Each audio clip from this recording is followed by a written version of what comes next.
मुल्ला नसीरुद्दीन सूफी फ़कीर थे और उन्होंने छोटी छोटी बातों में बड़े बड़े संदेश दिए हैं। और उनके जो संदेश हैं, उनका जो ढंग था वो बड़ा हास्यपद था। उनको सुनने से आपको हंसी आएगी और बचकाना लगेगा, लेकिन उसके पीछे बहुत ही गहरे मर्म हुआ करते थे। तो अगर हम लोग मुल्ला नसीरुद्दीन के छोटे छोटे स्टोरीज, पैराबल्स को अगर हम सुने तो हमारे जीवन में बड़े बड़े रूपांतरण की संभावनाएं होती हैं। तो आज हम लोग एक मुल्ला नसीरुद्दीन का स्टोरी सुनते हैं, पैराबल सुनते हैं। वो है ज्ञान की ज़रूरत। अब देखिए, जीवन के परम सत्य को जानने के लिए कई मार्ग हैं। ज्ञान है, भक्ति है, योग है, कर्म है। कुछ लोग ये कहते हैं, ईश्वर को अगर जानना है, परमात्मा को अगर जानना है, तो आप बुद्धि से नहीं जान पाएंगे, ज्ञान से नहीं जान पाएंगे। क्यों? क्योंकि ज्ञान तो आपका ही होगा ना, कितना ही बड़ा हो जाए। परमात्मा तो असीम है।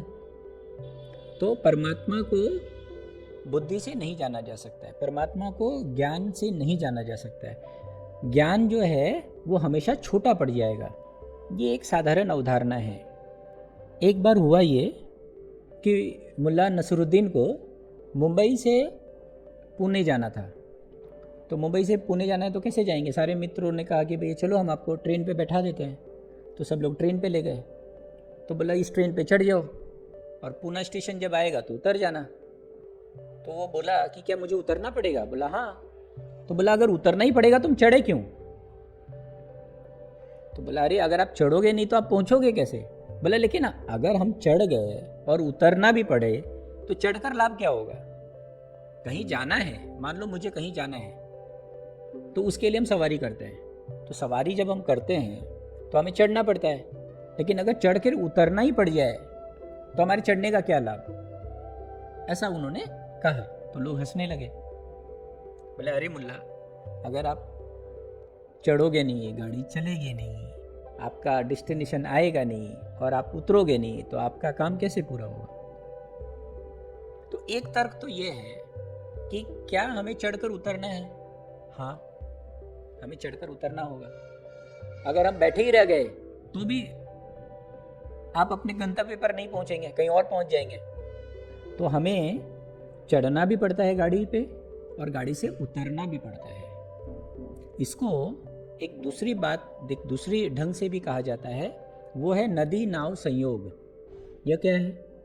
अगर आपको नदी पार करनी है तो आप क्या करेंगे?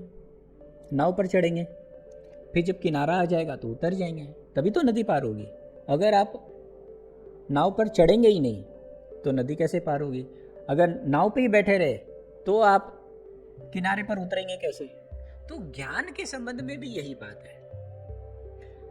यह बात जानने के लिए कि परमात्मा को बुद्धि से नहीं जाना जा सकता, इसके लिए भी तो ज्ञान चाहिए। परमात्मा असीम है, इस बात को जानने का भी तो ज्ञान है।